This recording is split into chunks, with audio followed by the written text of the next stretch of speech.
네, 지금부터는 힌트가 될 만한 종목 찾아보겠습니다. 멘토님께서 내려갈 때 더 싸게 매수하시는 걸 선호하신다고 했는데 이 종목은 좀 반대입니다. 올라가고 있거든요. P&E 솔루션 신규 매수 고민 살까요? 8.2% 강세 자리에.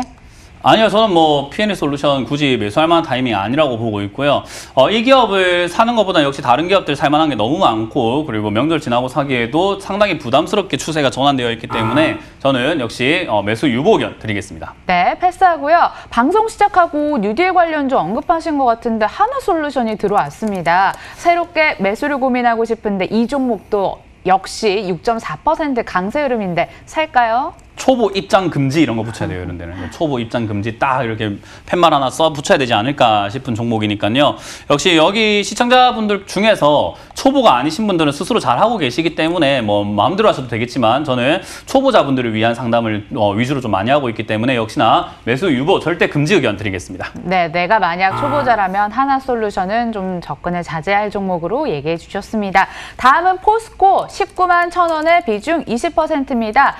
약수익 중이신데 추가 매수를 고민하고 계십니다. 왜 이거 3분기 실적 회복 기대감도 있던데요?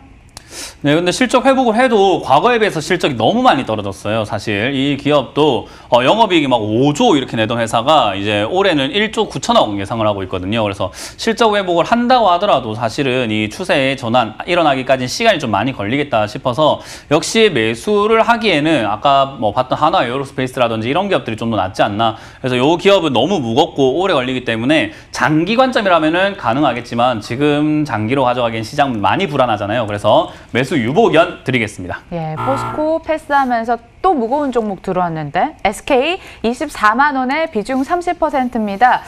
지주사죠. 무겁죠. 근데 중장기로 만약에 보시는 거라면 지금 자리 추가 매수 찬성하십니까? 아니요. 저는 추가 매수 안 된다라고 이야기해드리고 싶어요. 일단 SK 같은 경우도 SK 바이오팜 상장만 아니었으면 이렇게 급등할 일이 없었다라고 보는데요. SK가 잘나서 이렇게 급등한 거라고 했다면은 저는 괜찮을 것 같은데 지금 차트를 한번 크게 보여드릴게요. 얘가 2009년도에 이렇게 이제 상장돼서 쭉 올라오고 난 다음에 위쪽에서 횡보라는 마지막 단계에서 이렇게 거래가 터졌습니다. 저는 이런 자리들을 위험하다라고 표현을 하는데 이렇게 되면은 보통 어떻게 되냐면요. 폭락하거나 하락으로 계속 장기간 이어지는 경우들이 많아요. 왜냐하면 싸게 샀던 걸 비싸게 팔아내는 과정 속에서 마지막 폭죽놀이 터뜨렸기 때문에 이제는 불꽃놀이 쇼도 그렇잖아요. 마지막 폭죽 하나 뻥 터지고 나면은 볼 게 없잖아요. 근데 SK가 정말 실적이 좋아졌다든지 호재가 생겨서 올라간 게 아니라 뭐 SK 바이오팜 상장 때문에 이렇게 급등을 했다. 개인 투자자들만 그냥 결국 거품값에 사지 않았나 생각을 합니다. 그래서 이거는 제 생각에는 15만 원 이하, 장기로는 10만 원 이하, 7만 원 이하 이렇게 떨어질 수 있다고 보고 있기 때문에 매수 절대 금지 의견을 드려보도록 하겠습니다. 네, 추가 매수도 어렵겠다고 하셨습니다. 자, 다음은 헬릭스미스 59,100원의 비중 20%입니다. 단타 대회가 좀 성행하는 듯한 흐름을 보이는데 우리 시청자님 매수 가격보다 현재가 많이 낮아졌거든요. 손절도 고민할까요? 손절 고민하셔야 됩니다, 일단. 그리고 지금 헬릭스미스는요, 제 개인적인 생각으로는 유상증자를 성공시킬 가능성이 높다라고 봐요. 일단 성공을 시키기 위해서는 뭔가 호재성 뉴스를 터뜨려야 되는데 아마 엔진시스와 관련돼서 뉴스를 좀 터뜨려갖고 급등시킨 다음에 유상증자 성공시키고 정지 먹고 상폐되는 수순까지도 생각해 볼 수 있을 것 같아요. 그만큼 상당히 좀 위험해요. 지금 대표이사도 그렇고 보면은 뭐 지분이 자꾸 줄어들고 있고 유증 안 한댔다가 했다가 회사가 힘들어졌다가 돈이 없다가 했다가 지금 뭐 신약 개발도 약간 뭐 미끄러진 느낌도 있고 하다 보니까 상당히 위험한 부분들이 좀 많다. 그래서 추가 매수를 함부로 하는 것이 아니라 뭔가 뉴스라든지 흐름을 좀 더 보고 하시는 게 좋지 않을까. 매수가를 낮추기 위해서 막 하는 게 아니라 오히려 저는 반등 때 추가 매수 없이 반등하더라도 그냥 손절하고 나와야 될 정도로 상황이 그렇게 좋은 것 같지는 않다. 그래서 심각한 느낌이 좀 들기 때문에 조심하자. 조심해서 나쁠 거 없잖아요. 그래서 매수는 지금 절대로 하지 않으시는 걸로 하고 신규 매수는 일단 하지 마세요. 그리고 추가 매수는 다음에 제가 또 상담 들어오게 되면은 추가 매수 타이밍 알려드릴 테니까 그때까지는 조금 지켜보자. 약간은 위험하니까 위험이 좀 사라졌을 때 해보자는 조언을 드리겠습니다. 예, 매수 유보 사인 드리겠습니다. 자, 다음은 한국전력 28,000원의 비중 20%입니다. 연간 배당 기대감을 높일 수 있는 시점이라는 증권사 의견도 나왔습니다. 추가 매수 괜찮을까요? 추가 매수는 하실 필요까지 없습니다. 한국전력 지금 빨리 움직일 수 있는 기업 아니에요. 지금 한국전력뿐만 아니라 이번 정부와 이 공기업과의 관계가 그렇게까지 뭐 저는 상관관계가 좋지는 않다라고 봅니다. 그래서 역시나 공기업들이 지금 전부 다 바닥을 기어다니고 있어요. 그런데 공기업들이 실적이 안 좋아지게 되면 결국 정부가 힘을 쓸 수밖에 없거든요. 그렇다는 말은 결국 여러 가지 힘을 쓰려고 한다면 역시 전기료 인상 이야기 나올 수밖에 없습니다.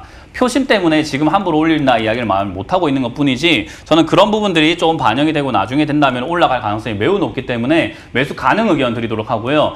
이 종목은 짧게 봐서는 안 됩니다. 일단 뭐 정권이 바뀌는 그 시점이라든지 또는 다음 대선 이후를 봐야 되기 때문에 전 적어도 대선 이후 그러니까 최소 2년 투자를 해야 된다고 보고 있고요. 그러려면 역시나 밑으로 많이 빠질 수도 있습니다. 아직까지 상황이 최악이라고는 하지만은 더 최악도 있을 수 있는 법이거든요. 그래서 저는 추가 매수를 하겠다 한다면은 역시 15,000원 자리까지 빠졌을 때 추가 매수하는 건 좋기 때문에 시간을 들고 좀 멀리 보고 가져가보는 장기 투자 종목으로 매수 가능 의견 드리겠습니다. 투자 호흡을 길게 가져가시라는 당부 말씀까지 빠짐없이 주셨습니다. 다음은요. 계속 지금 주가를 쳐다보게 되는 게 꿈틀꿈틀거려요. 바이넥스 11% 급등, 12% 급등 왔다 갔다 하고 있는데 매수 단가 터치하려면 조금 더 남아있어요. 32,700원의 비중 5% 그냥 매도할까 고민이시래요. 네, 매도 의견 드리도록 하고 매수 유보 의견 드리면서 패스하도록 하겠습니다. 네, 빠르게 패스하겠습니다. 다음은 두산인프라코어 신규 매수 고민 1년 중 가장 높은 자리가 오늘이 되겠는데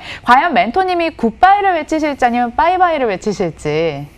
바이바이? 뭐 당연히 바이바이죠. 이거는 절대로 포함한 네벌 바이 안 된다. 절대로 안 된다라는 의견 드리도록 하고요. 이렇게 급등해서 올라온 기업 절대로 매수하지 마시길 바라면서 유보 의견 드리겠습니다. 네, 우리 멘토님 BW 기법 좋아하시잖아요. 바이앤 웨이팅 이 종목은 아니라고 합니다. 다음은 우진비엔지 3,800원의 비중 20%입니다. 직접 공부하셔서 글을 써주셨어요. 아프리카 열병 관련주인데요. 뉴스 또는 이슈가 없으면 상승이 없을까요? 추매는 안 되겠죠 하셨거든요. 추매 금지입니까? 네, 스스로 답을 다 적어 놓으셨네요. 아프리카 돼지 열병 관련주면 아프리카 돼지 열병 터질 때까지 기다리셔야 되고요. 아프리카 돼지 열병 안 터지는데 주가 올리고 싶으시면은 퍼뜨리셔야 되고요. 퍼뜨리실 자신이 없다면 그냥 기다리셔야 되는데 아프리카 돼지열병 언제 터질지 모르니까 추가 매수 안 됩니다. 본인이 너무 잘 적어주셨어요. 아프리카 돼지열병에 속았습니다. 그래서 저는 지금 그냥 보유 의견 드리고 혹시나 뭔가 지금 아직까지 뭐 질병이라든지 구제역이라든지 이런 여러 가지 질병 아직까지 요소 남아있기 때문에 뛰어오를 때까지 정리하는 걸로 보고 다음번에 이런 질병 관련주는 너무 일시적인 테마이기 때문에 잡지 않은 걸 추천드리면서 본전 매도 의견 드리겠습니다. 네, 본전에 꼭 좀 매도하시라고 저도 한번 기원을 해보도록 하겠습니다. 다음은요. KCC인데요. 18만 5천 원의 비중 30%입니다. 적어도 2월에 사신 것 같은데 이게 장기 박스권 만들면서 좀 답답하거든요. 어떡할까요? KCC뿐만 아니라 이제 많은 분들이 저를 오래 봐오신 분들은 아시죠? 저는 이렇게 이제 뭐 건설 뭐 이런 쪽이라든지 뭐 KCC도 이제 자동차 선박 공업 이런 식으로 하는데 이런 쪽들이 뭐 저는 좋지 않은 것 같아요. 뭐 이제 우리가 뭐 도료라고 하죠. 뭐 페인트라든지 이런 쪽인데 뭐 딱히 뭐 메리트가 있을 게 없잖아요. 그죠? 그래서 저는 개인적으로 이런 기업들을 투자하는 것을 너무 오랜 시간과의 싸움을 하시려고 하시는 것은 아닌가. KCC 뭐 물론 망할 기업은 아니겠지만 망하지 않는다고 하는 거랑 수익 내는 거랑 다른 이야기인 거거든요. 그래서 저는 너무 오래 걸릴 것 같다. 그래서 이거 종목이 지금 우하향 추세를 돌아서기까지는 시간이 오래 걸리니 추가 매수 없이 그냥 반등 나올 때 정리하셔서 종목 교체하시는 게 어떨까라는 조언을 드리겠습니다. 네, 종목 교체까지 고민해 보시라고 얘기해 주셨습니다. 다음은 오늘 열어보는 종목들이 강세는 많은데 사실 손절을 고민을 하시는 종목들이 많습니다. 그중 하나가 휠라홀딩스 45,500원의 비중 25%입니다. 지금 가격이요. 36,100원까지 왔잖아요. 어떡할까요? 이제 의류 이쪽이 사실 뭐 좋진 않죠. 지금 보면은 요즘 의류 쪽이요. 추세가 약간 바뀌어가고 있어요. 싼 옷을 안 입고 이제 비싼 옷을 하나라도 좀 마련하자라고 하는. 왜냐면 밖에 잘 안 나가니까 어차피 한번 나갈 거 비싼 거 사자라는 느낌인데 의류가 전체적으로 매출이 줄 수밖에 없는 상황이죠. 사람들이 많이 안 나간다라고 했을 때요.